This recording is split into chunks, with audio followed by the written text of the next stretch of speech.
Jai Guru to everybody. Welcome to today's lecture on Guru Gobind Singh. This is the third lecture of this series of 3 that we decided to do. One was on Guru Nanak, one on Guru Arjan Dev, and the third one is on Guru Gobind Singh.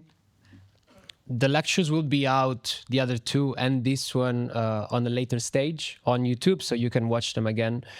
And the reason why we decided to do these lectures on these Gurus of Sikhism is because Guruji talks about them very much, and he tells their stories, and he's very fond of what they wrote and of their great scripture, that is the Guru Granth Sahib, that is this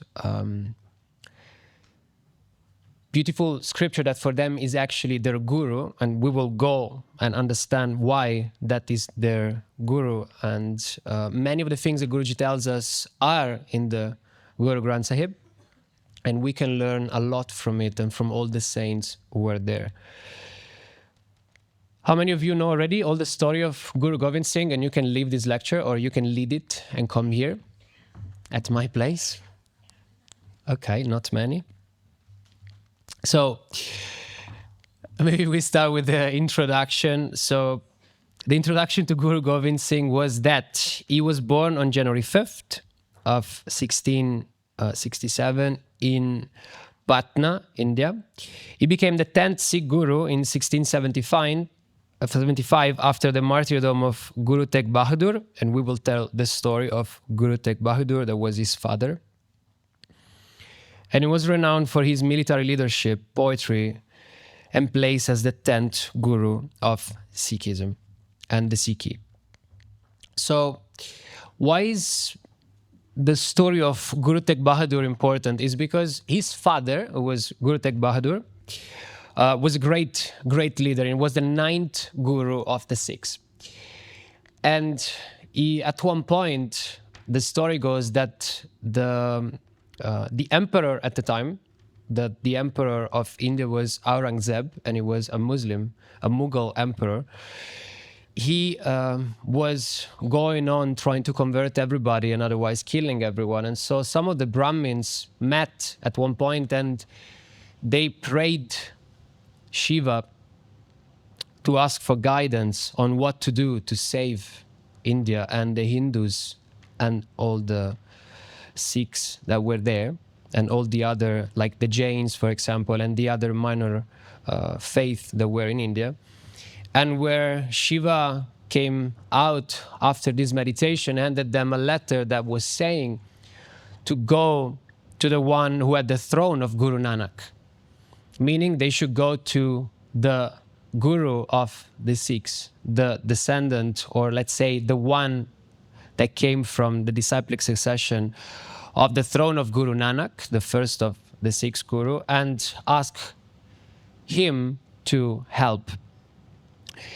And so they go to Guru Tegh Bahadur, and they ask him for help. And when they are received there, they're received very nicely. They're given food and hospitality, and they've been treated very nicely. And then they ask him if he can help to help them restore the faith of all the Hindus and all the population other than the Muslims, and to restore what was really getting lost. So what happens is that in that moment, Guru Tegh Bahadur says a great sacrifice is going to be needed, and calls his son there, Sri Govind Rai, that then later on will become the one that we talk about today, Guru Gobind Singh. And he was only 9 years old when the son arrives there. And so he's listening to what the father is saying, what Guru Tegh Bahadur is saying. And when he hears that a great sacrifice has to be done, immediately Sri Govind Rai says, the one who commits this sacrifice, the one who is doing this sacrifice, should be you. You're the best one of all of us. You're the one who should be doing this sacrifice. And in that moment, Guru Tegh Bahadur, in one way, given that he's the Guru also, is testing him and he's telling him, but do you realize what you're saying? Because what you're saying is that if I'm the one who has to do the sacrifice, you, my son, and the other sons will be fatherless. And your mother will also without a husband, so she will be a widow. And the answer from his son, from Sri Govind Roy, is amazing, because he says, yes, but what happens if you're not the one who makes the sacrifice? There is going to be so many who are going to be fatherless and so many wives without a husband. So it's better that you do it, so you will save everybody else. Otherwise, think at the suffering. And that's already a moment that we can already think, at 9 years old, like when I was 9, I was thinking of my toys. I was thinking of what I didn't have and what I wanted, and all the attention that I didn't manage, and all the material things that I didn't have, and how to manage to have them. And there is this 9-year-old boy who looks at the father and says, it's better if you make that sacrifice, because you will save everybody else. And so it's better that I become fatherless than everybody else becomes fatherless. Just to give you an idea of already the attitude and the commitment and the mentality of these people. The moment in history, the moment where you really have to make great choices and think big, you already are trained into thinking big when you're 9.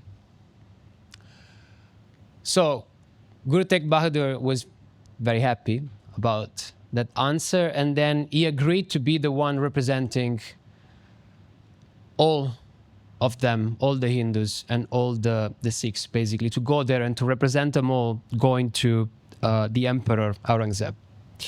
So they start to travel, and they have to go to Delhi, because that was the seat of the emperor. And when they're going there, they stop to Agra. And when they stop to Agra, they want to have some food. So he takes one of his rings, very precious ring, and goes to a merchant and says, can you trade this ring for some food?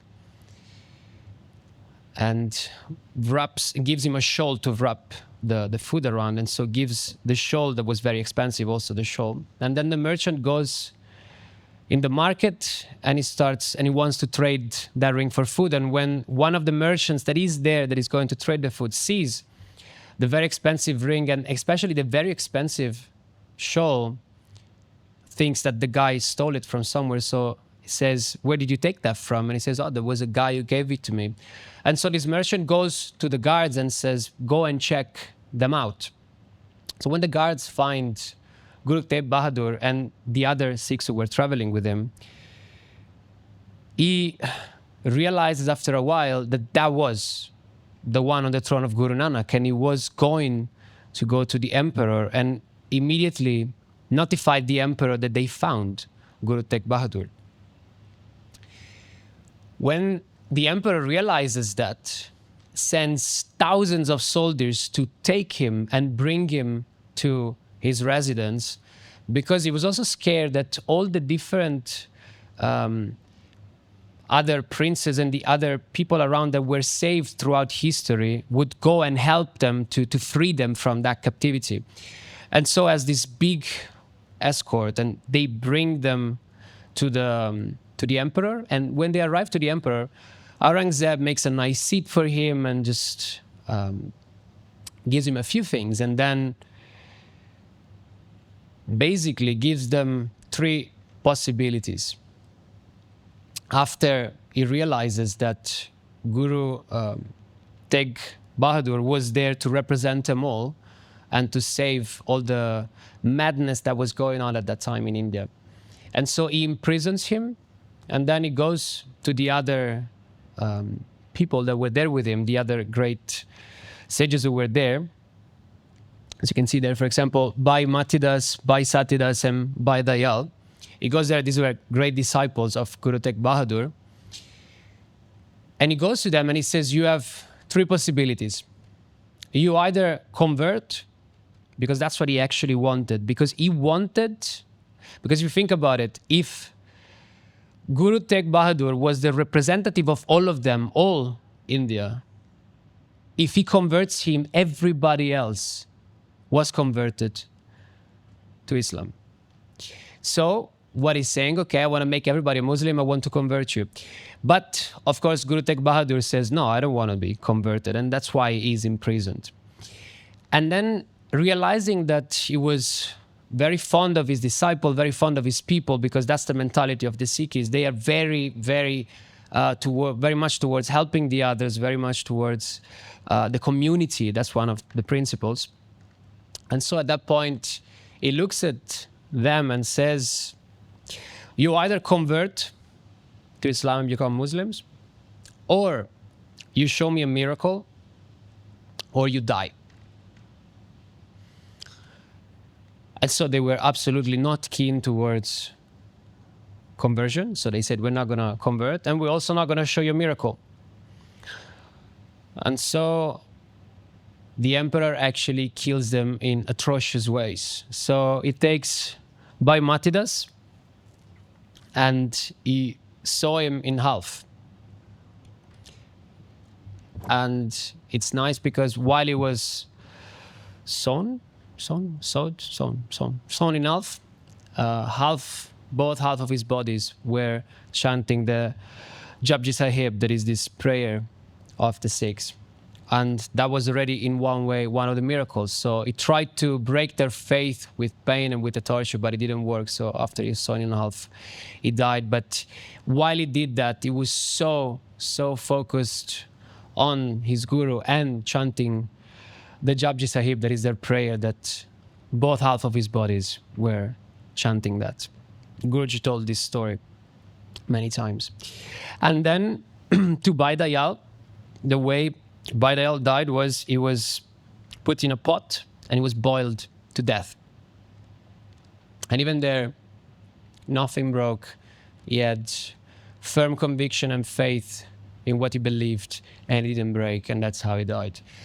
And the emperor started to get very upset and very angry because he saw that the faith was not breaking. And even Guru Tegh Bahadur, even seeing that his disciples were dying in that way, it didn't do anything to him to break his commitment towards his faith and the representation of all the Indians and all the Hindus' faiths. And so he decides to make something even more cruel. So he takes Bhai Satidas, and to Bhai Satidas he wraps cotton around him, and then he burns him alive in front of Guru Tegh Bahadur.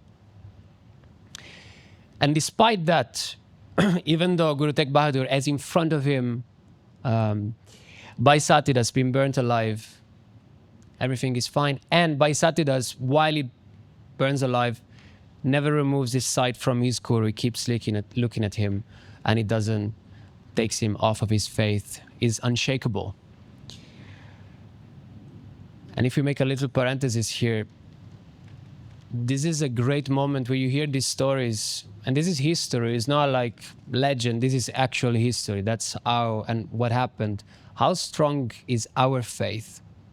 And that's also why Guruji tells us these stories, like how strong are we in our faith to our Guru, because they were so much fond of their Guru. They were so focused on their Guru, on their faith, on their belief system. Are we the same? And I know this is a strong comparison. It's a very difficult one to do. And sometimes Guruji asks, are you like that? And I believe the answer for most of us is no. We are not that strong. There are so many stories of devotees that are shaken by very little things. Very little things. Somebody comes to you, tells you something wrong, and your faith is already shaken. But it's not even just that. Sometimes your guru does something you disagree with, and your faith is shaken. But think of the faith that they had in their guru and in what they believed, to be able to be tortured in that way and die. And even in those moments, becoming martyrs, they had the full focus and faith in what they believed and what their heart was saying. And the focus was there. I know it's a strong start, but that's the story, and that's how it goes. And just to give you an idea, for example, Bhai Matidas and Bhai Satidas were brothers. Yeah. So even when you look at the close people to you being killed and dying, they still stayed strong to their faith. They didn't give up their faith because of family ties. And Bhai Dayal was a very, very close disciple of Guru Tegh Bahadur, and that's why also the emperor wanted to kill them in front of him, to try and shake his faith, but it didn't work. And so, to cut the long story short, at one point, Guru Tegh Bahadur has to choose, again, because the emperor tells him, you either convert to Islam, you show me a miracle, or you die. And Guru Tegh Bahadur says, I'm not gonna convert to Islam. It's not gonna happen. I am not gonna show you a miracle. And so do what you have to. And the emperor Aurangzeb decides, okay, then you're going to die. And he even tells him, but what does it even mean, Tegh Bahadur? His name, what does that name mean? And Guru Tegh Bahadur says, I will show you what it means. And he says, call the best executioner that you have, the most skilled swordman that you have, to cut the hair and behead someone, to decapitate someone. And so they go to the execution place, and they even ask, is someone that stands with him, but nobody says anything. When the emperor looks at the crowd and says, is somebody with him? Nobody says anything. And Guru Tegh Bahadur tells the executioner to take a very thin piece of paper, of cloth, of paper, and to wrap it around the sword in the place where the sword is going to get the head and cut it. And so this piece of cloth is put around the sword, and he says, in the moment I put my head down is the moment that you should cut my head. And so Guru Tegh Bahadur is there, and he puts his head down. The executioner goes, cut the head. And to the astonishment of the executioner, when he looks at the blade, he sees that he didn't even cut the thin paper, because the very skilled swordsman is the one, and the real Tegh Bahadur is the one who can chop off his head without it having been cut by a sword. And that's how he dies. That was the 9th Guru of the Sikhi. And at one point, during his time imprisoned, he has to decide who is the next in succession. And he decides that the next in succession is going to be his son, Sri Govind Rai, that then becomes Guru Gobind Singh. So at the age of 9, he becomes the next Guru of Sikhism, of the Sikhi. At the age of 9.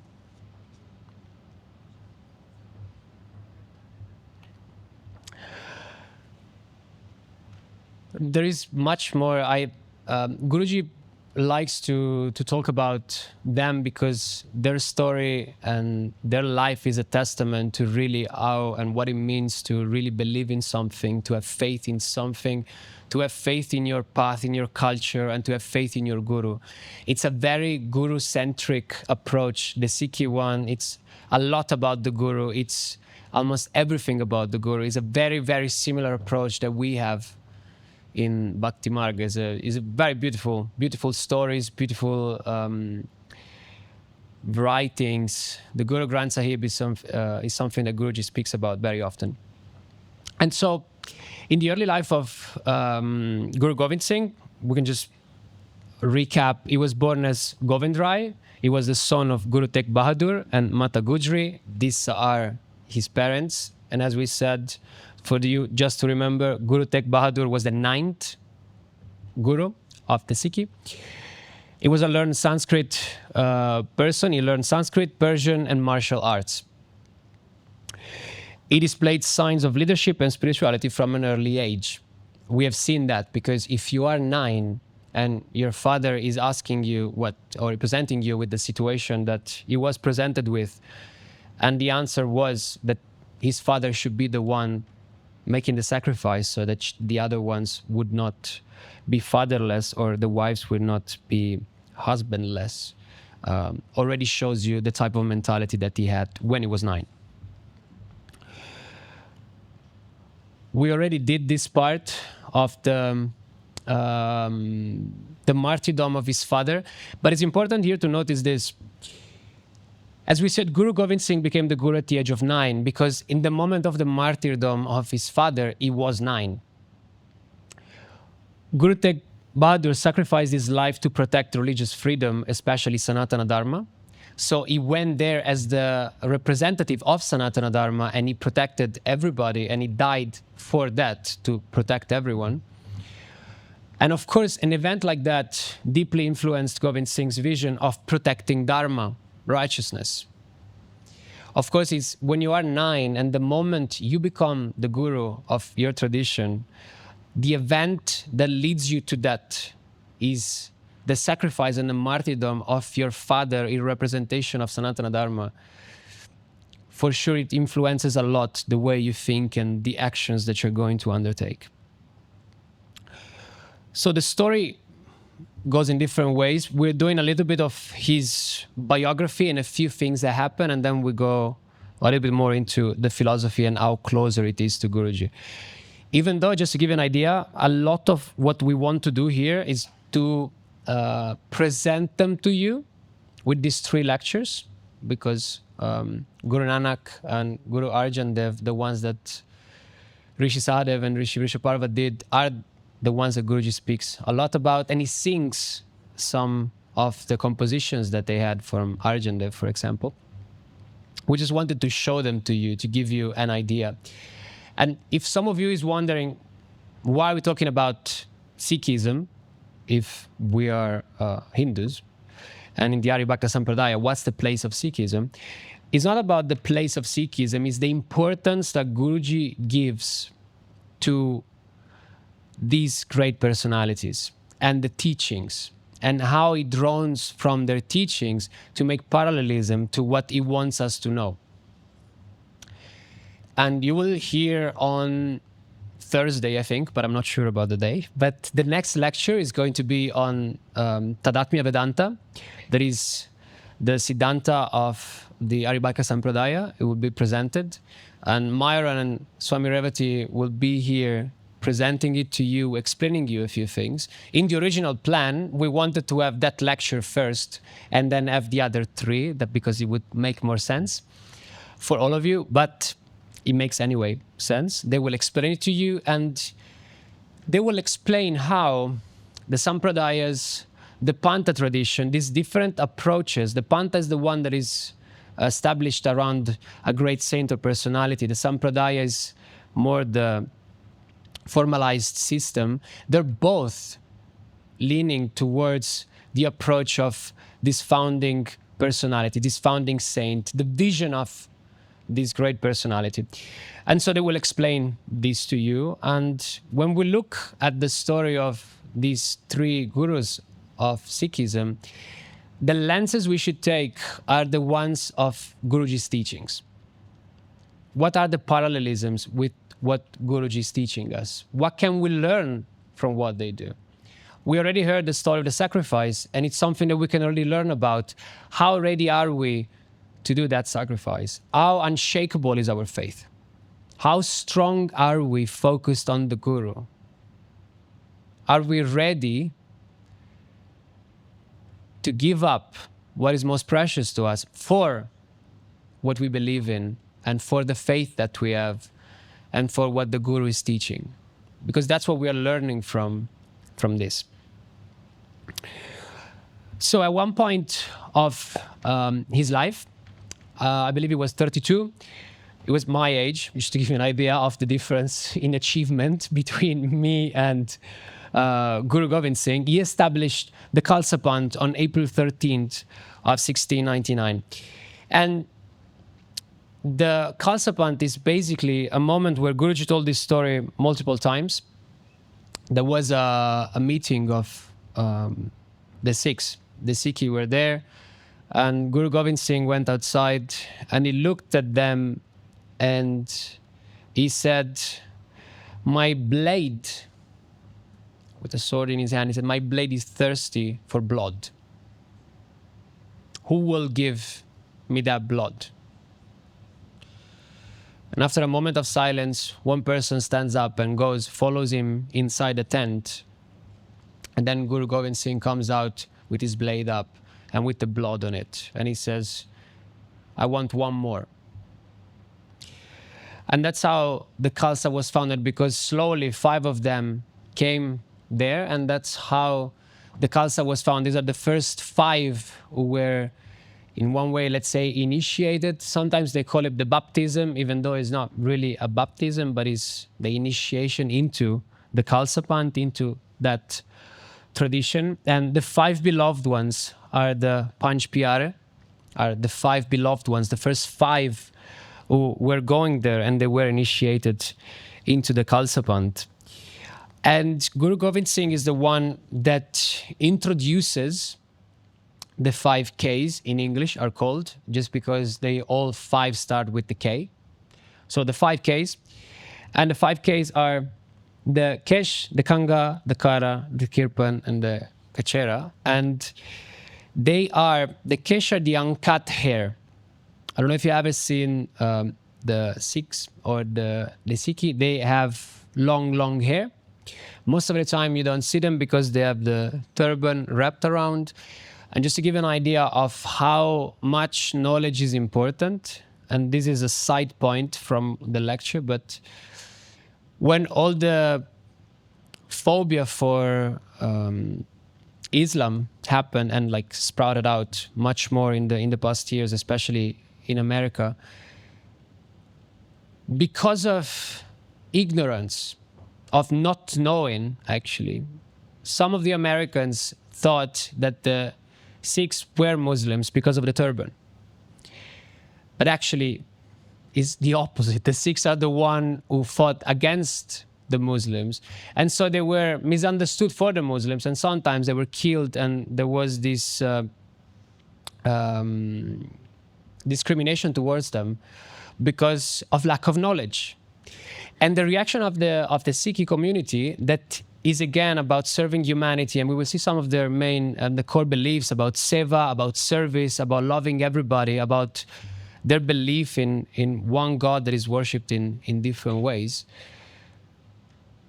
Rather than answering with madness and craziness, they started to make educational content, and they started to open their gurudwara and their places to the reporters, to the news reporters, to tell them and to explain to them actually their faith and belief, and how to educate everybody so that when they see them, they will not be misrepresented and misunderstood for the Muslims. Just to give you an idea of the approach again, like how would you answer in the moment that somebody comes in your house basically and kills your people of your community? Rage or the thought of education? This is always something that we have to ask ourselves. So the kesh is the long hair, and then sometime has been argued that is the requirement of having this turban where they wrap their hair inside. Then the kanga is a small comb, little comb, very little. The kacha is these are warrior shorts that they have, and then with time they were understood symbolically as symbolizing chastity. The kara is the steel bangle. I don't know if you've seen it maybe sometimes around, when they go around with a steel bangle here, as a very, very beautiful meaning, because it tells you, remember that whatever you do with your hands and with your arms, with your hands and with your feet, with your body, should be in accordance to the teaching of your guru. So it's a great reminder of what do you do, and when you do it, you see it. And it should remind you to act in accordance to the teaching of your guru and your faith. And also, Guru Gobind Singh proclaimed that by wearing the kara, all fears would be removed. So that's a very good point, to have a kara. And then the kirpan is a sword for defense. And it's a symbol of dignity, of courage. Kirpan is from kirpa in Sanskrit, that is the act of kindness. And from an, that is from the Persian language, that means self-respect. Yeah. So the kirpan is, you might have seen it, is this small sword that nowadays they have is the small sword. I don't know how many of you saw it in life. But again, all these things, you can find them online if you're interested, just to have an idea. And for example, if you're going to go on a pilgrimage with Guruji in India, especially if you go into North India, it's good to know. For example, when I traveled with Guruji in 2018, we went to the Nine Goddesses pilgrimage. I didn't know any of these things, and Guruji was explaining them to us when we went to one of the Gurudwar. And it's important to know. It's just good to know the other people, culture, to understand them better. Again, it's the beauty of knowledge, to know things and to be able then to understand them.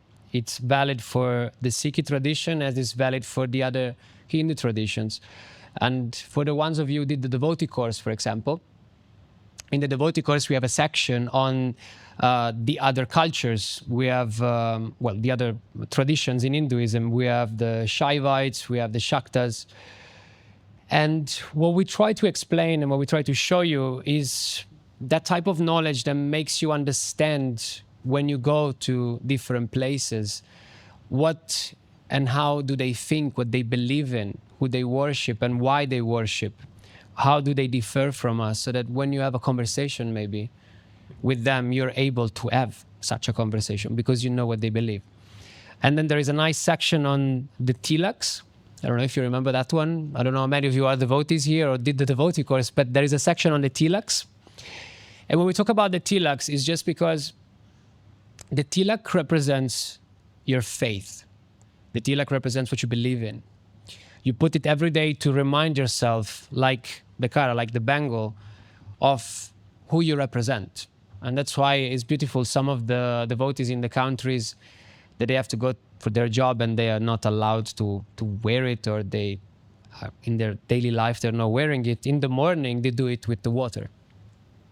So when you do your tilak with water, it's not going to be imprinted like ours with the chandan, but it's symbolically, again, wearing your faith for the day. You're wearing it because that's what you believe into. And so if we were in India right now, I don't know how many of you went to India, but when you go outside, you will meet multiple people, and multiple people in Sanatana Dharma have different tilaks. And the purpose of that section in the devotee course is for you to understand what they believe into. So we go around and you see different shapes, different colors, and you already know what they believe into, who is their guru, who is their founding guru, what is the main scripture, and you can understand them. And that's very important, especially if you want to have conversation, especially if they ask you things about your own tradition and your own guru, you're able to explain it to them, but you always know through which lenses they see it, so you can help them draw comparisons that are useful for them to understand you better. Okay? So these are the 5 Ks that he established after the birth of the Khalsa, and he emphasized equality, courage, and devotion to the community and God. Okay, these are some of the few things that he spoke about, together with many others. He was a warrior and protector. He fought numerous battles to protect the Sikh community from oppression. So at the time, there were a lot of battles. After Guru Tegh Bahadur, his father, was sacrificed, it made his sacrifice and was killed. Then the emperor Aurangzeb kept trying to conquer all Sanatana Dharma and the whole territory. Remember that the Sikhi were also warriors. After the death of Guru Arjan Dev, he realized that time was going to be tough, and so he told them to make an army and to train the people. So actually, there are many arguments saying that thanks to the Sikhi, Sanatana Dharma is still alive, because they protected and they fought a lot of battles. And Guru Gobind Singh was very, very active, and he was fighting a lot of battles to protect the Sikh community from the oppression of the Mughals. And some of the notable battles include the Battle of Bangani and the Battle of Chamkaur, leading to the martyrdom of his sons. So he had 4 sons, I believe. So I apologize for all the Sikh who will watch this online if I make mistakes. We tried our best to be as informed as possible. We watched a lot of their videos and we checked a lot of their websites. So we apologize for any mistakes that we did. 2 of his sons died in battle, and 2 others died after being tortured by the Mughal emperor. And again, just to give you an idea, 2 of their sons were, one was 9 and the other was 7.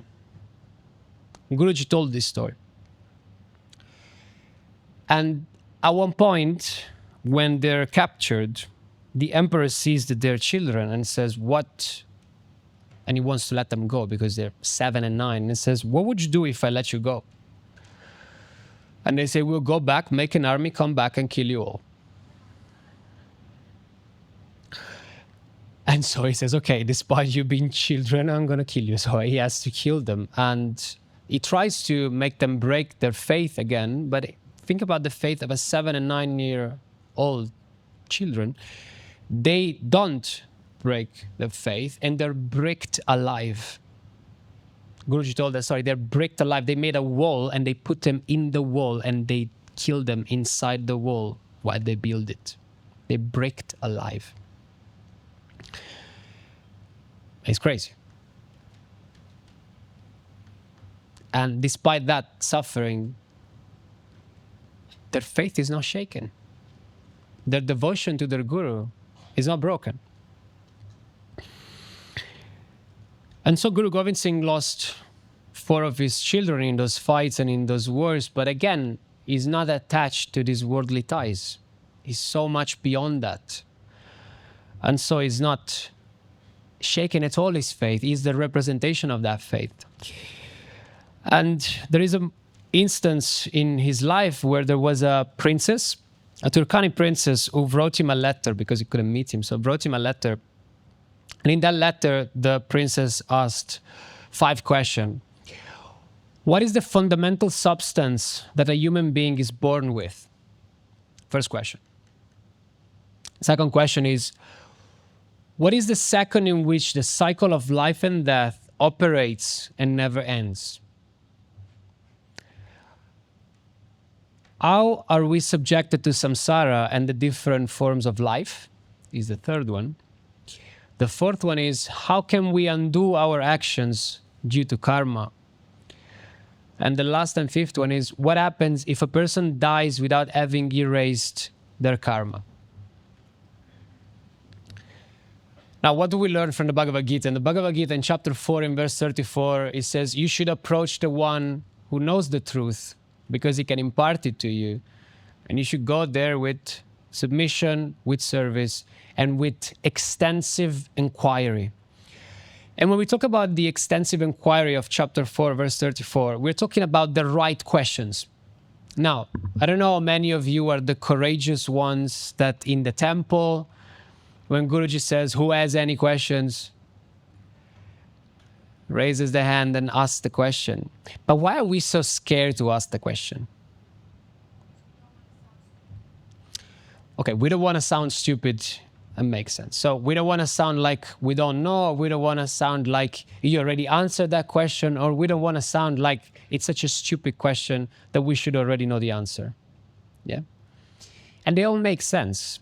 But also because what is bringing us from inside to ask that question? What is the extensive inquiry you need? When you ask the question to the Guru, the question should be, I'm not saying that when your life is threatened, you ask the question, but should be really like a very important, essential question. Please give light to this thing because I don't know. Or I really want to understand what you actually mean. And I asked a few questions in my life. I don't ask that many questions to Guruji, but I asked just a few ones here and there, only when I really feel it.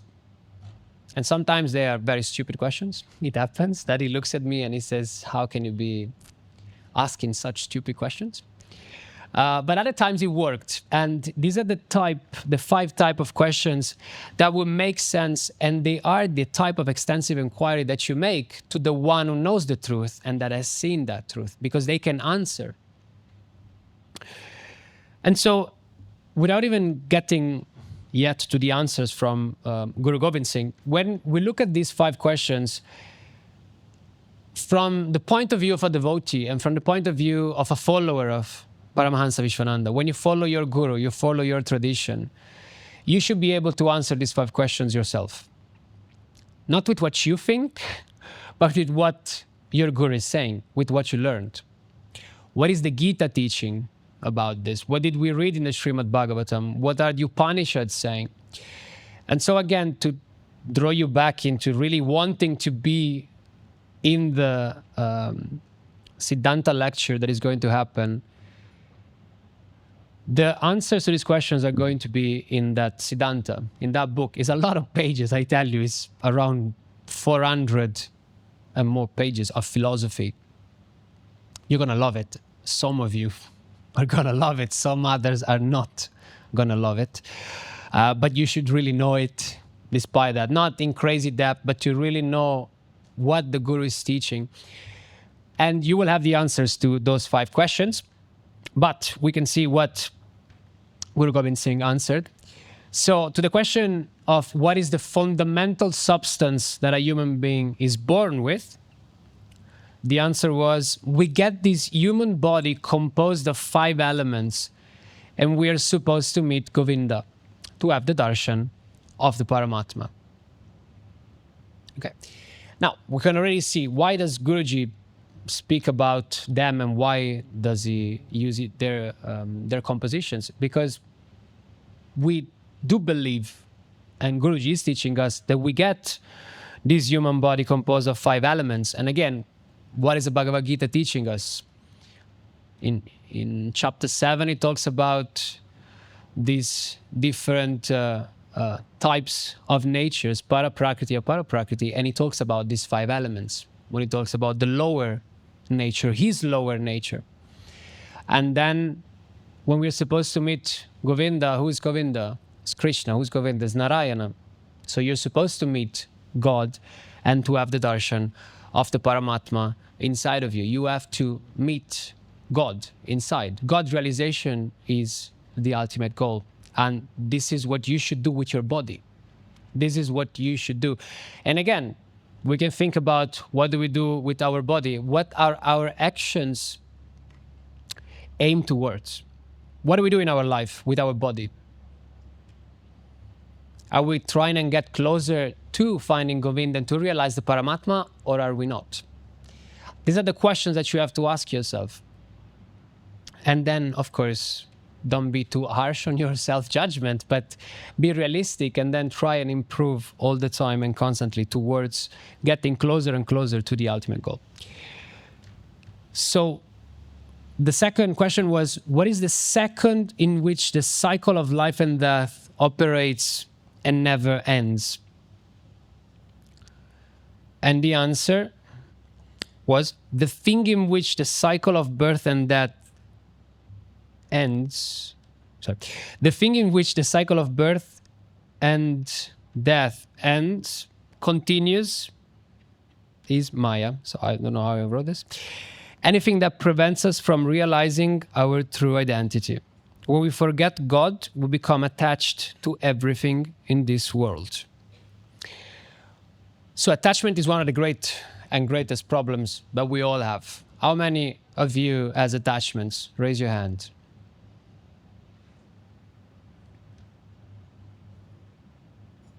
No? You don't know. Good. I guess you do, like all of us. But I don't know, maybe you are, I don't know. So attachment is binding us. And again, we talk about chapter 2, verse 62 and 63. Whenever your mind dwells on an object of the senses, attachment is developed because you keep thinking about it. So how do you get out of that attachment? What is our Guru teaching us to get out of that attachment? To attach your mind to something imperishable that doesn't end. And that is Krishna. I told that story many times, but we were walking in the woods once, we're doing Japa. It was during Corona time where there was nobody around. It was just us walking in the woods doing Japa. And then Guruji turned and he looked at me and he said, "What is the secret of detachment?" And I said, "I don't know. You are the Guru, you tell me." I don't actually know. And then he said, people misunderstood what Krishna said about detachment in the Bhagavad Gita. Detachment doesn't exist because your mind has to be attached to something. But depends what you attach it to. You attach to something limited, you will get something limited. You attach it to something unlimited, you will get something unlimited. That's the big and the key to detachment. So we are in Maya, and that is preventing us from realizing the true identity of who we are, the Atma, the soul. And we forget God, and we become attached to everything in this world. And so we start again this road towards detachment. And again, for example, if you look at our tilak, which element of the tilak is showing us detachment?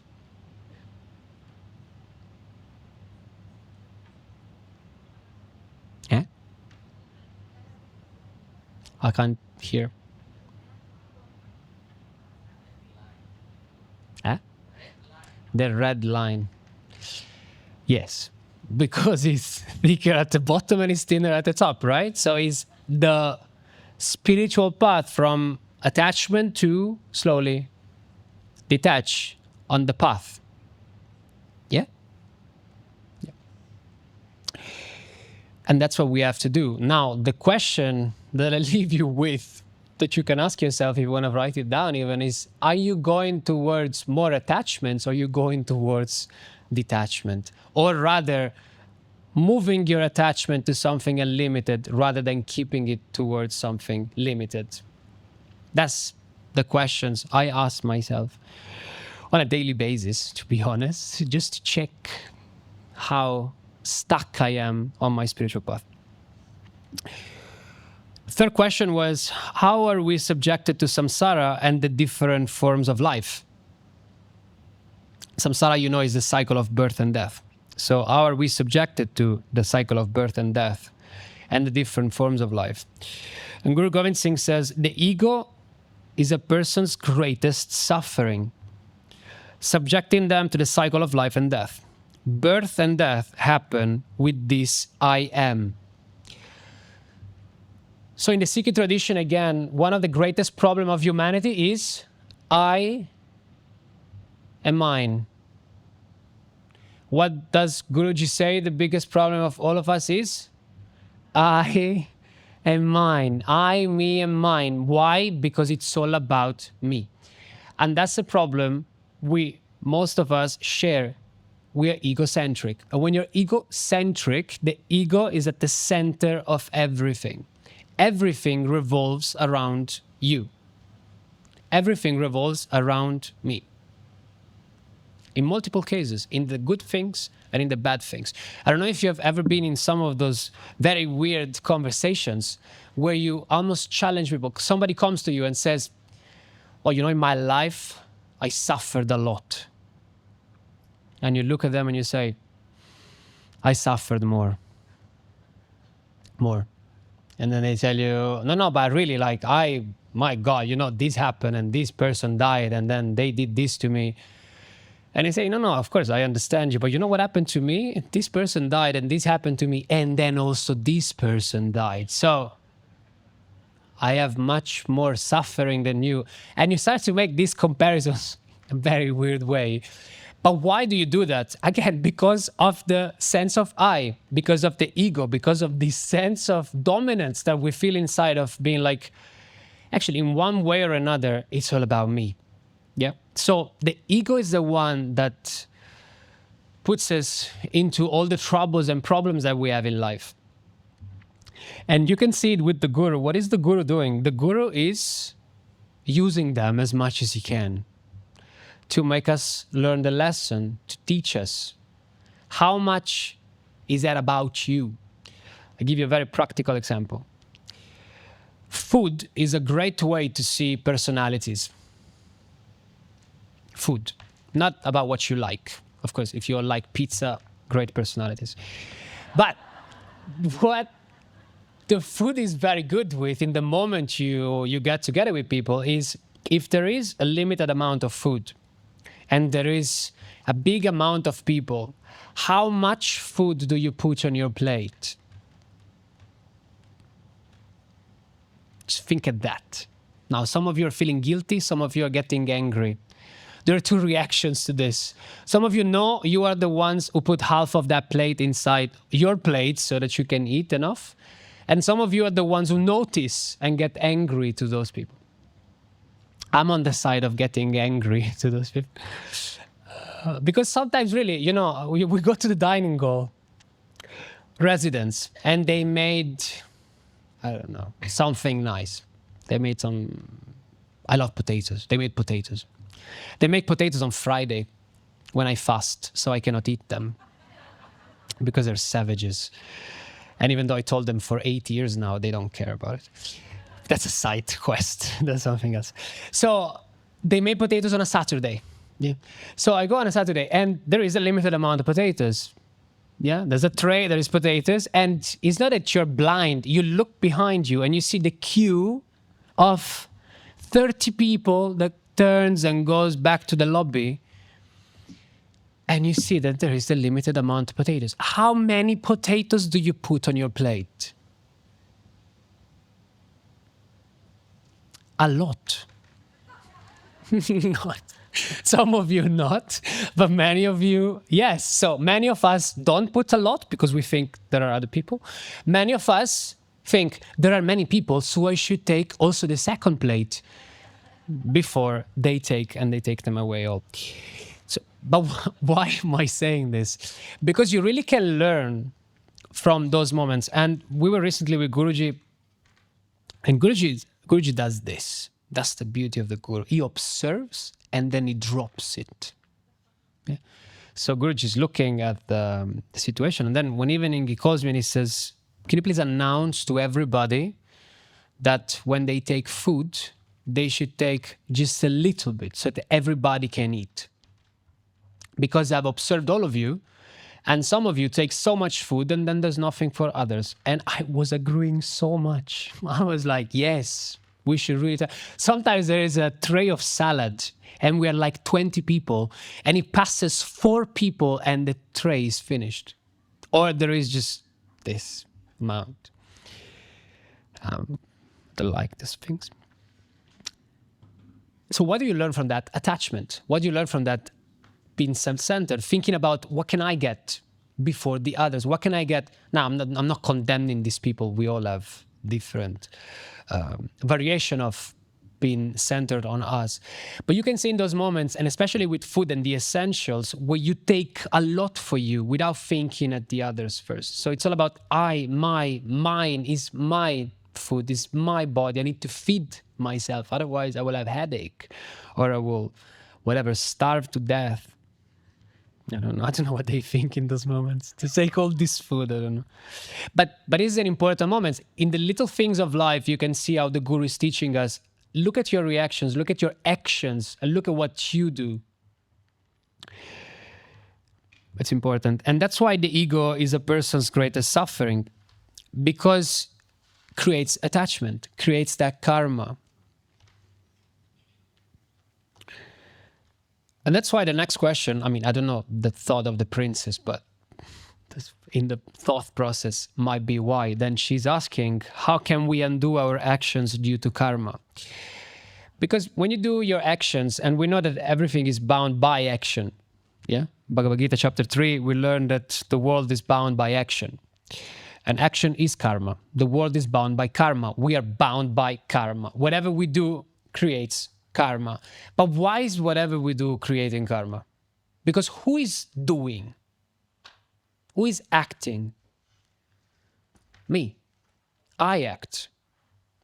And of course, if I want to claim the doership, I also have to take the consequence of it, that is karma.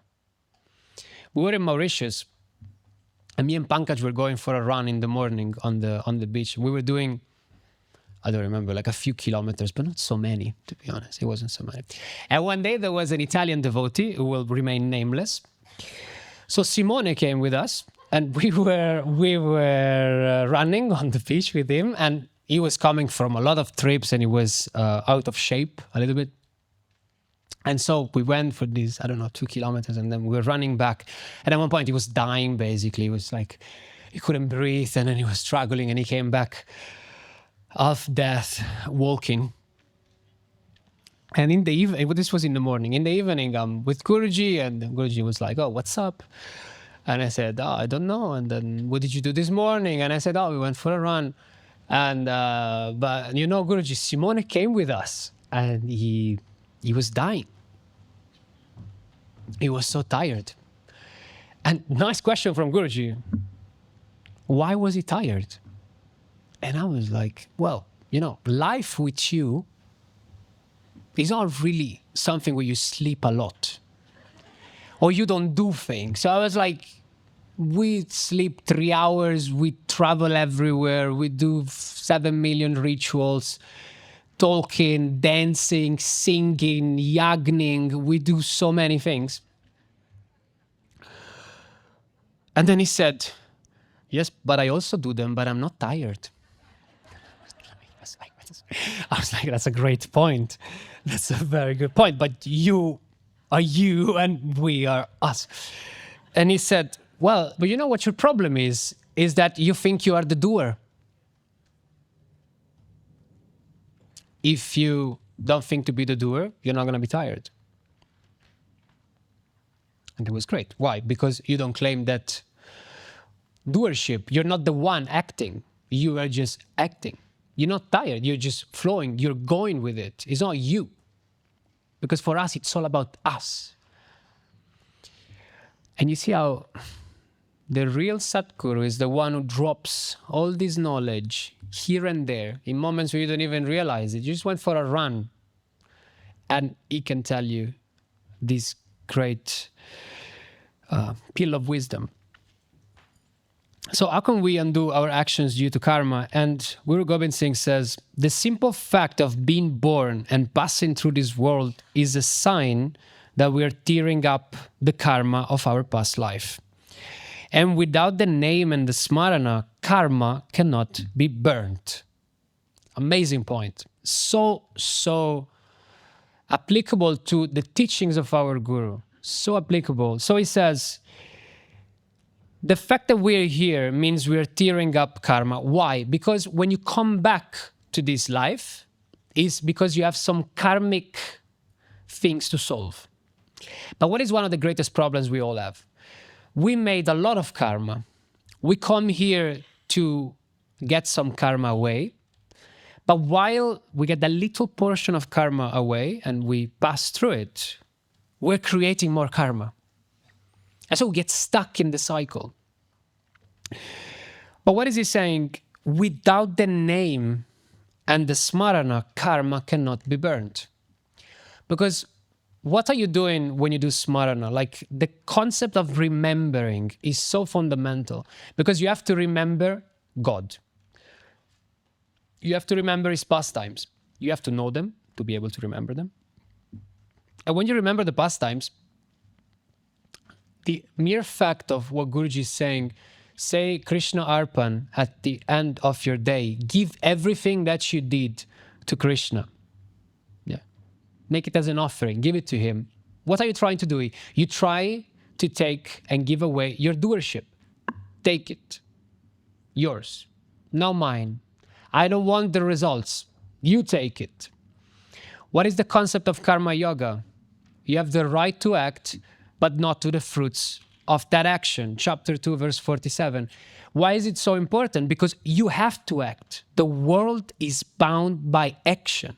We all act.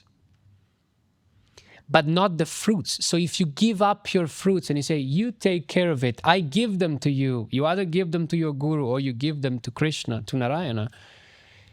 You say, you take it. You do with it whatever you want. But what do we actually do?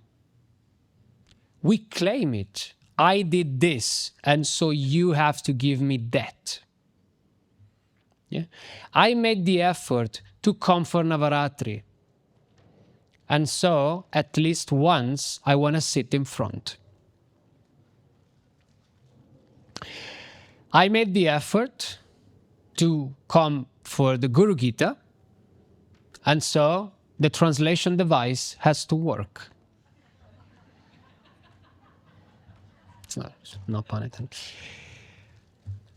Yeah. I made the effort to come for Navaratri, and I'm going to stretch it now, and so Guruji has to come for at least 10 minutes to the celebration. When yesterday he didn't come, how many of you started to think? Yeah, thank you. Why? Was that a very selfless part of you acting? Does he have to come here? Did he ever tell you? Did he ever sign some type of legal documents who binds him to come here and you can bring him to the court of law to be processed? I don't remember that, unless there is written very little when you register to the Navaratri event, but I don't think there is. He doesn't have to do anything.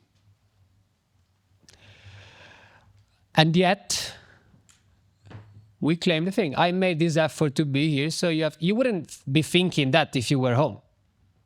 You made the effort, you made an action, and therefore there has to be the reaction.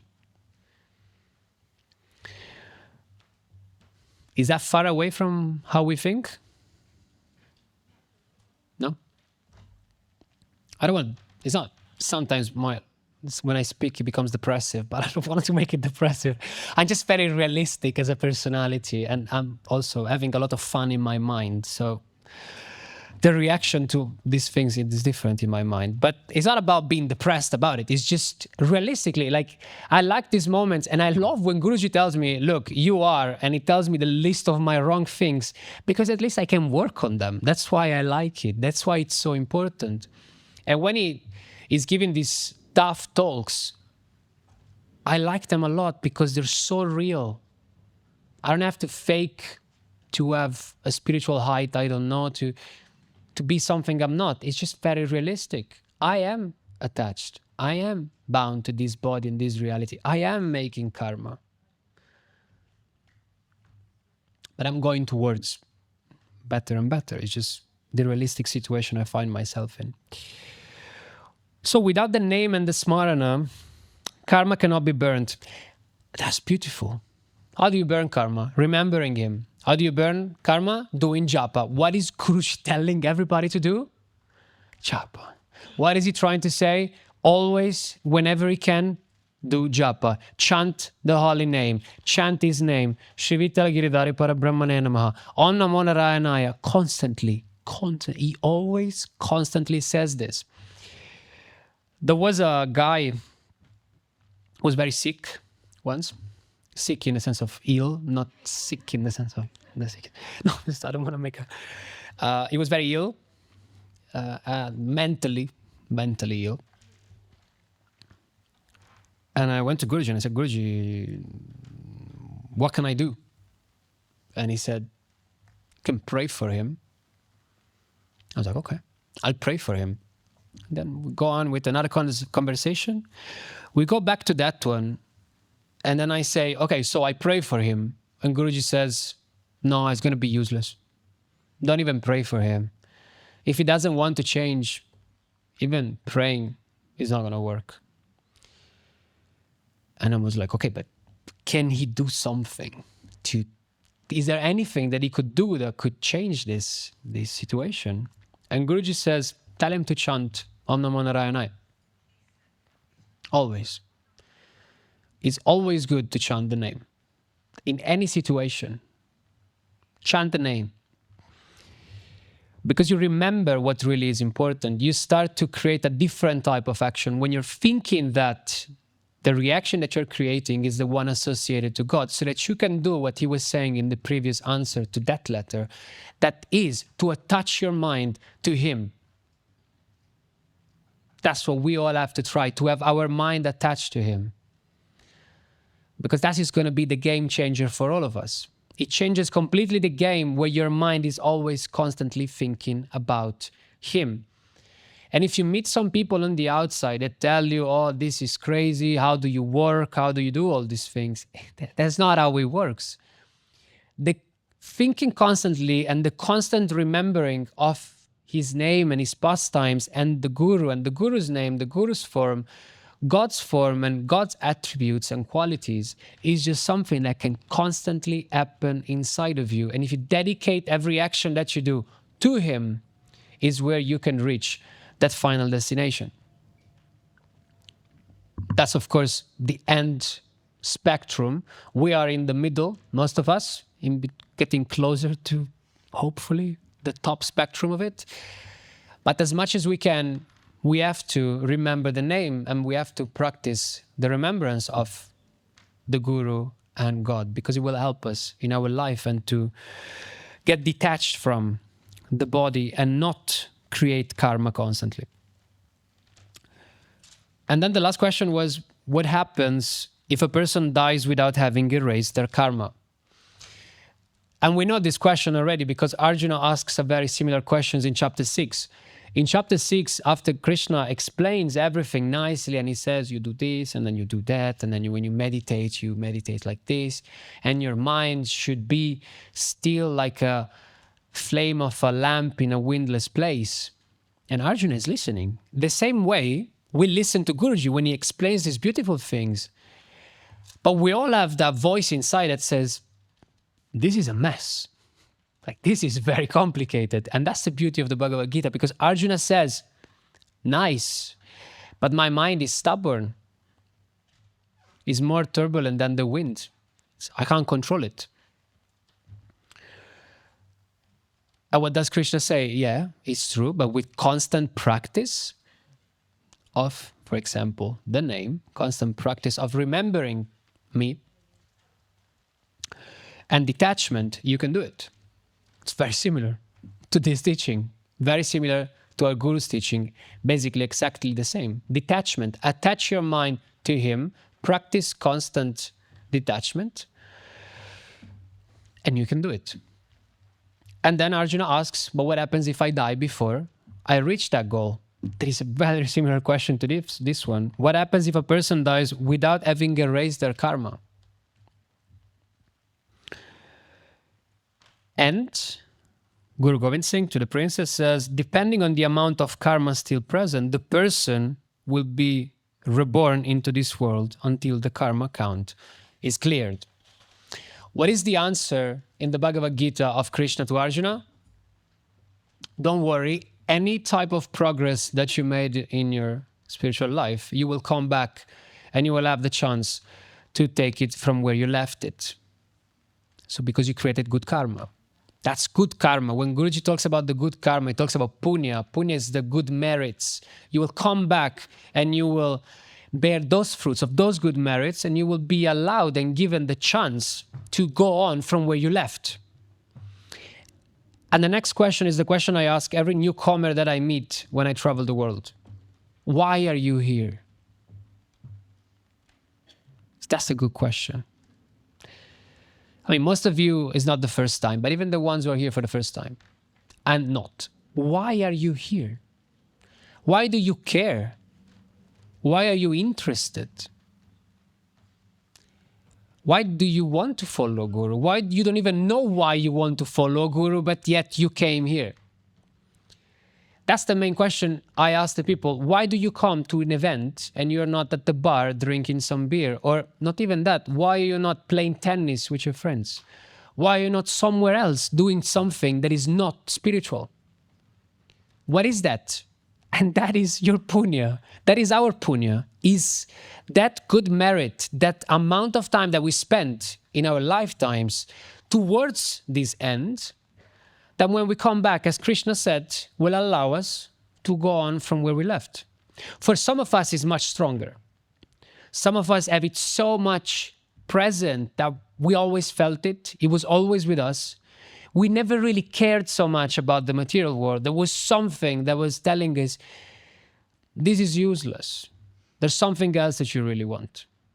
For some of us, it was much clearer. For others, It appeared at one point in their life. They didn't even know. They met Guruji randomly. They saw his photo. They had a dream. Something that sounds and looks absolutely random. A meeting, a dream, someone that you encounter and that brings you to either the Bhagavad Gita, the teachings, or a video. And that sparks the interest that was there because of your good punya, your good karma. And so Guru Gobind Singh says, and blesses the princess, telling her that when she was born, she was going to be reborn, she would become a Sikh, a Sikhi, and meet him. Yeah. Why? Because of exactly this concept of good merits. You will be able to go on in your journey, on your spiritual journey, to act closer and closer to what he was saying before, meet Govinda and to have the darshan of the Paramatma, to realize God, to become God realized, to meet Bhagavan. Clear? Yeah? It's nice, no? How much it's happening. I'm much more excited than you, but it's fine. So there is this Epistle of Victory. There's a letter that Guru Gobind Singh at one point writes to the Emperor Aurangzeb. And he writes to him in Persian. It's a very beautiful letter. It's written in, it's more than 100 verses. And asserted moral authority and condemned the deceit that happened in warfare, because at one point the Emperor Aurangzeb tells him, "If you, we're not gonna attack you," but then he goes back on his word, and then so he betrays the word that he gave, and he attacks them anyway. And so he writes a little bit about that, and Guru Gobind Singh. Well, we can see a few of them. And then Guru Gobind Singh has shown strength of faith, character, and determination in the face of adversity. Because again, you have to think, he lost 4 of his sons. So many of the people were killed around him. So many of his disciples, so many of his close associates were all killed. And yet, he was always strong there, fighting with whatever number was there and helping and supporting Sanatana Dharma and everybody else. And then he says in the number 22 of the Epistle of Victory, he says, all modes of redressing the wrong having failed, raising a sword is pious and just. That is a very close concept as the one of ahimsa, to cause the least harm possible. And we see something similar in the Mahabharata. When in the Mahabharata, the 5 Pandavas send Krishna as an emissary to Duryodhana, and they tell him, you don't need to give us half of the kingdom. Give us, 5 cities, 5 villages. Give us 5 houses. Give us just little, very little, the least possible. And Duryodhana says, no, I'm not going to give you even the tip of the nail of my pinky. And then in that moment, then they have to fight, because they have to support justice. Yeah. And that's what this point is saying. This number 22 is saying, all modes of redressing the wrong having failed. I have tried everything. When you try everything else, and by everything we actually mean everything, raising a sword is pious and just. In that moment, the fight is just and pious, because you tried everything else to do. So we have seen this concept many times. Guruji spoke about it. Krishna speaks about it. And even Guru Gobind Singh speaks about it. There is a very important moment in the story of Guru Gobind Singh, because when he has to leave his body, he has to appoint someone as the legacy, as the next person taking care of the Sikhi and of the Sikhs all over the world. And looking around, realizing that there was nobody who could take that place after him, he proclaimed the Guru Granth Sahib as the eternal Guru of the Sikhi, of the Sikhs. So the Guru Granth Sahib is that book, the holy book, we can call it, of them, but it's not just a book for them. For them is the Guru, is the living Guru. So the Sikh treats that as the actual Guru because it contains inside all the words of the Guru, all the satsangs of the Gurus, all the poems of the Gurus. And again, what is Guruji stressing constantly? The word of the Guru is the most important. The satsang of the Guru is the most important. You should keep listening to the satsang of the Guru until you know it by heart. And there you have the Sikh tradition who literally has the words of their Guru and they treat that as the actual living Guru. And that's because of the decision of Guru Gobind Singh that says and proclaimed the Guru Granth Sahib as the eternal Guru of the Sikhs. And then, as we said, he systematized the Sikh path as it is perceived today, creating the Khalsa Panth, that tradition. And the principles of courage, equality, devotion continue to guide the Sikh community.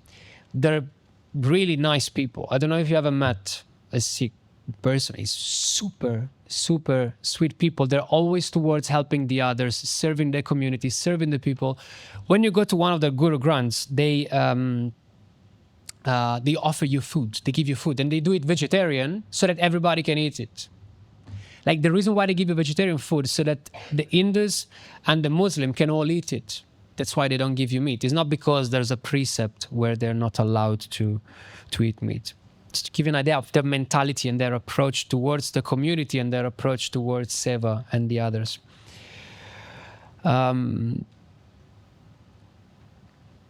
Conclusion about him. A spiritual leader, warrior, poet, and philosopher. Was really a great personality. The embodiment of the teachings of the Guru Granth Sahib and of the first one that was Guru Nanak. So I was really embodying his role and all these teachings and the greatness of that tradition. His contributions shaped Sikhism and the principles of Khalsa. So we remember the 5 Ks and the fact that he basically started the Khalsa Panth, this tradition, and then made a community for all the Sikh in the world. And Guru Gobind Singh remains a symbol of complete fearlessness and Guru-Bhakti. And why is Guru-Bhakti there? Because he was very fearless in all the battles. He fought a lot of them, as we said. He kept going despite everything that was going on. And he represents Guru-Bhakti because he loved what the Gurus were teaching. What was written in the Guru Granth Sahib. He knew everything that was inside there. He embodied all these teachings.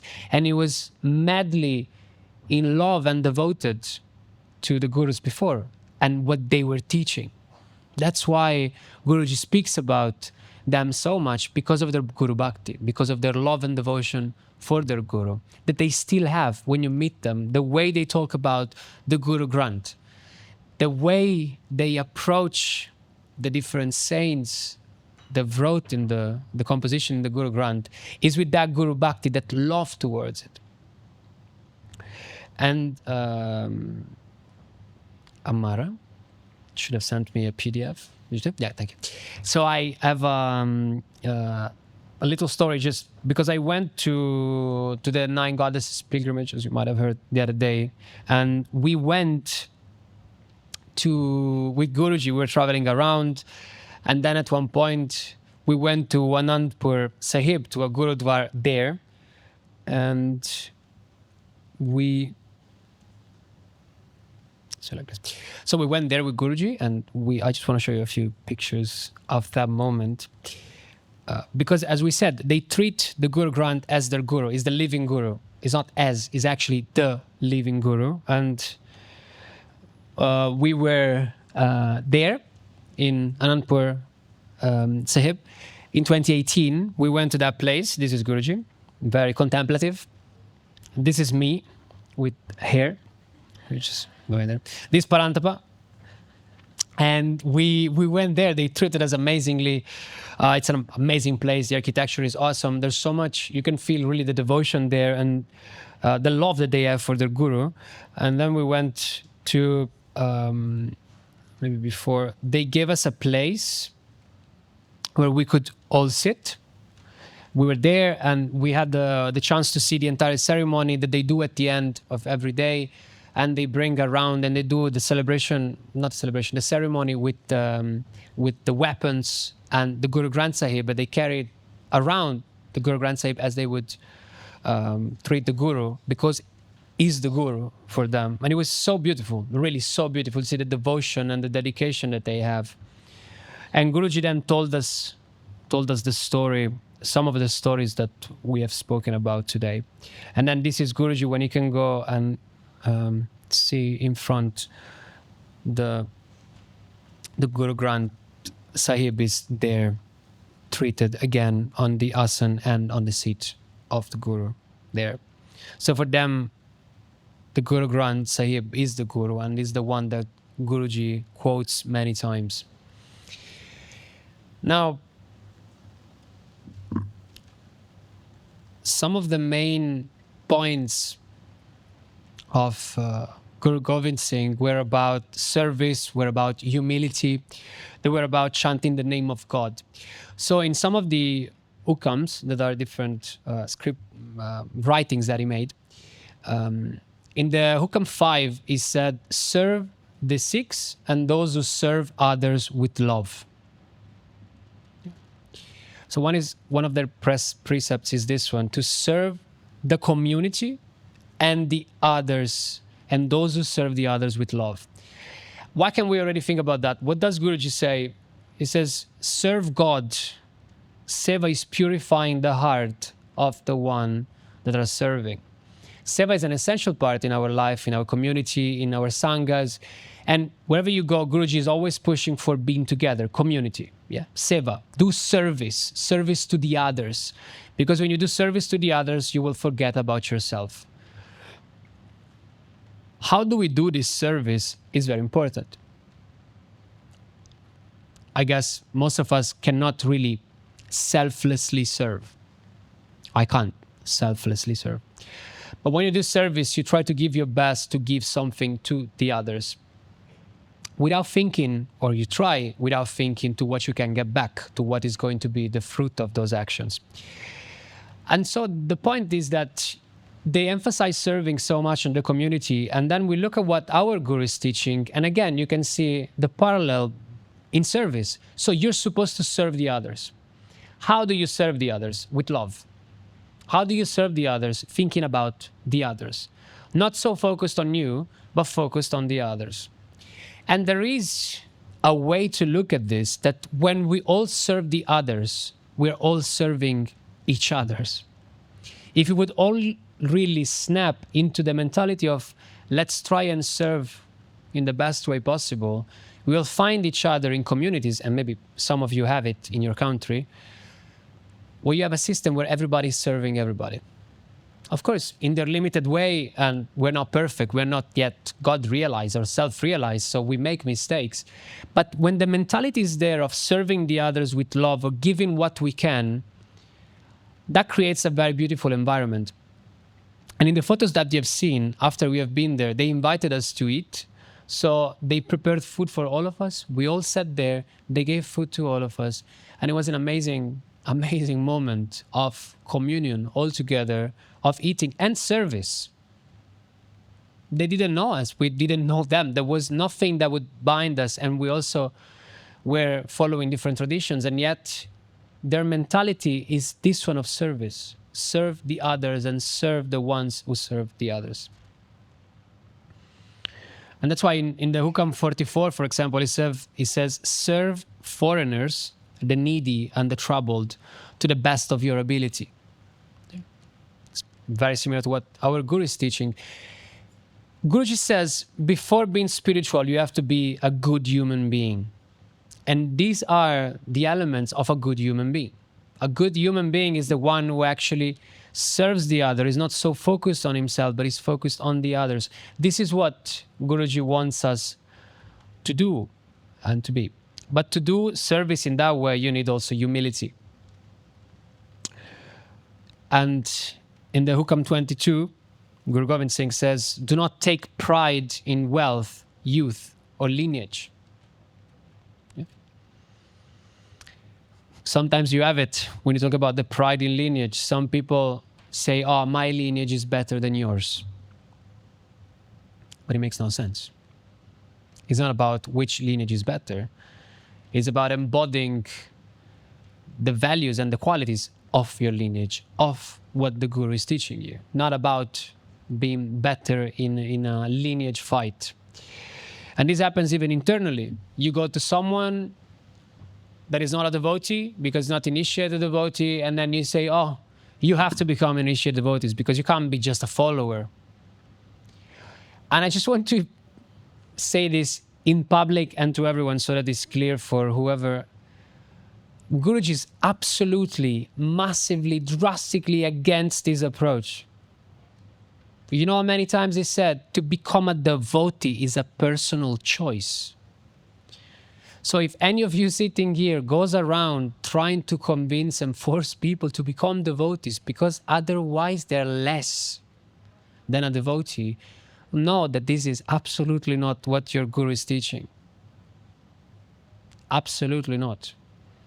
Guruji is fully about respect of the others, respect of other lineages. Even says, if you meet someone who has another master, don't try ever to tell them to change the master and to change the lineage. It is something that even in those cases has to happen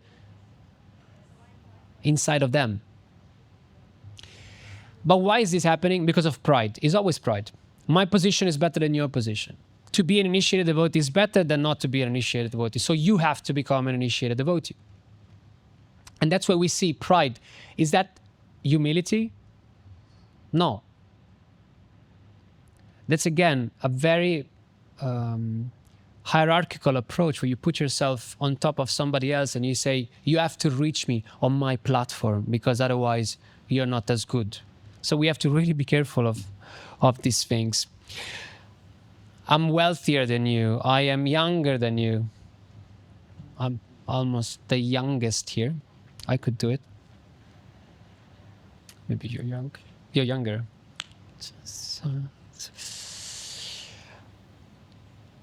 So Guruji says humility is the foundation for the growth of true love.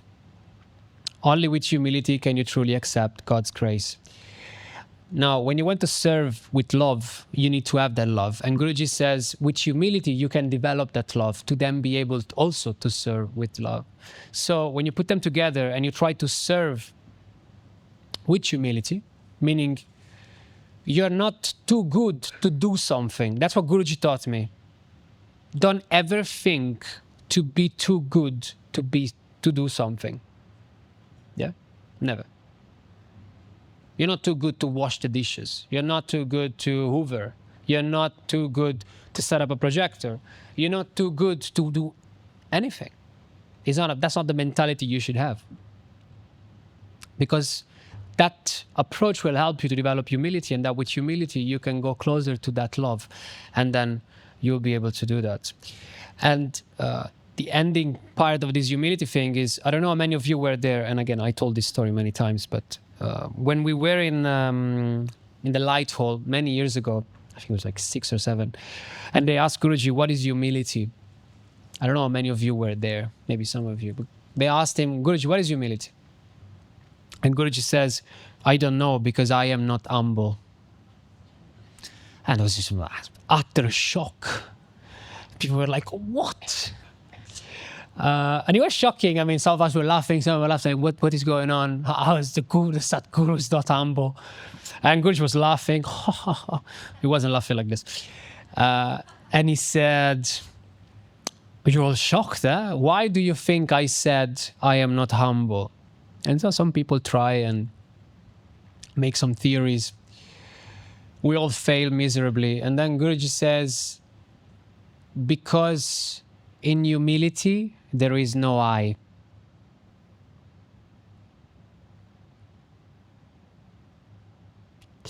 So that's the true humility. So when you put it together with service, it's about the other. What can you do? And if we look at his life and we look at the Guru alive himself, and actually all these great Gurus, Guru Gobind Singh, Arjan Dev, all the 10 Sikh Gurus, they always had that humility and putting the others in front of themselves, always serving with love.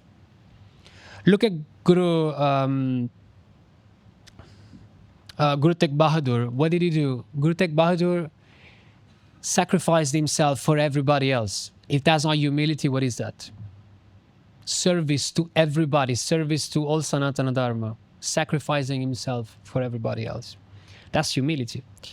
So Guruji is saying you need humility. And Guru Gobind Singh says you should not take pride in wealth, youth, or lineage. Be humble. And the third part, and the ending part, that was an essential one, is the chanting the name of God. So in the Hukam 18, Guru Gobind Singh says, make companions of Guru Sikhs who chant the name of God. So get people around you who chant the name of God. Make the companions of yourself the one who chant the name of God, and chant yourself the name of God. And Guruji says, chanting the name of God purifies the mind and opens the heart. The more you chant, the more you become aligned with divine love. These three elements go together: service, humility, and chanting. Humility and chanting will help you to serve better. The more you chant, the more you will see God in everything. If you remember in the answers of Guru Gobind Singh to the princess, he says, it's all about Nam and Smarana, remembrance. Why? Because if I actually practice chanting the name of God, if I remember Him, I will see Him in the people. I will see Him everywhere. And I will be serving Him. So you should remember God. I don't know, sometimes when I travel, I find myself in situations where there are all the devotees. And I see clear situations where I see, not in an ungrounded way, like most of you know I am a very realistically grounded person. But I can really see Guruji in these people. Even with the weird comments, there was a weird situation where somebody told me in one way, you're so immature because you play with children. Because I play with you, like when we travel and we have a moment free and there's a ball there, I play for 10 minutes with them with the ball. I don't see anything wrong with that. But the person would say, oh, you're so immature, you play with the children. I was thinking, weird. What is the first reaction from pride? Attack. Of course. Defend yourself, attack. And then you go into this all with this ego, madness. If Guruji trained you well, it's a very short-lasting point, because you know that if you feed that part of yourself, the fire is going to burn you. And as some years ago Guruji said during Navaratri, when you're so close to the Guru, you're close to the fire. So you're going to get burned very much. So in all these years, when you're so close to the fire, you learn to be very careful for how long you feed that part of your ego. And you immediately realize when you're feeding that one, because you get offended, you get angry, you develop pride, you just think about you. It's a fully me-centered approach. The reason why I tell you this story is because in that moment when that person said that, first reaction in your mind is like, madness. This is madness. But if you train yourself, and that's what Guruji is teaching us, Guruji trains you to train your mind to think better. And in that moment, I start to think, okay, that person, whatever he's saying is on her. I leave it on that person. But let's take the content of it. Am I immature? Yes. Because I play with children? No. But am I immature anyway? Is that something that if I see the Guru in the others, I can take it as a lesson from that person? Because I can tell you, I'm not immature because I play with children, but there are other moments where I am immature. So how detached are you from these possible attacks from the outside to get an information? Remove the person from it. See your Guru telling you exactly the same information and removing the focus on attacking and demolishing the other one, but thinking at yourself and saying, okay, maybe the context and what that person specifically said is wrong, but what about overall? Maybe it's true. And that's what I would be doing with Guruji. If Guruji comes to me and tells me something crazy, like sometimes he does, like I did something when I even wasn't there, for example, or when I did something that is absolutely outside of what I actually do, what do I try to do? First of all, I try to shut up. Very good advice for all of you. I try to shut up. I try to listen, and I try to get out of this defensive mechanism, and I look at the system and thinking, but actually maybe not in this specific situation, but I can learn from it because in other moments it's true. Again, why am I saying this? Because if you practice this remembrance, this chanting, this remembering him, seeing him everywhere, you will start to see that the signals are everywhere. Please, not in an ungrounded way. But then you will find the teaching in everything that happens. You will find here and there a teaching in all these things. Okay? I think that's a very important thing.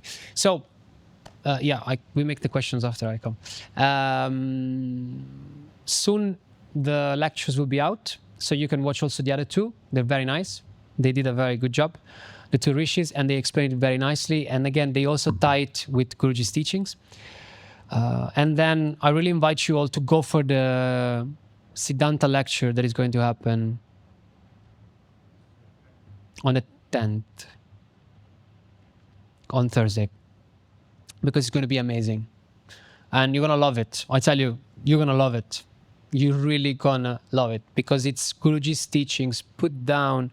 And in that moment, you realize how much philosophy Guruji gave us throughout all these years and keeps giving us, but in a very easy way, so that we can understand it.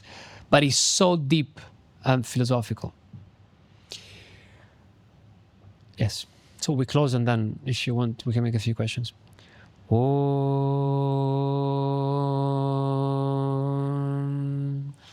Shanti Shanti Shanti Shri Gurubhyo Namaha Hari Om. Prem se bolo Satgurudeva Shri Swami Vishwananda Mahaprabhu ki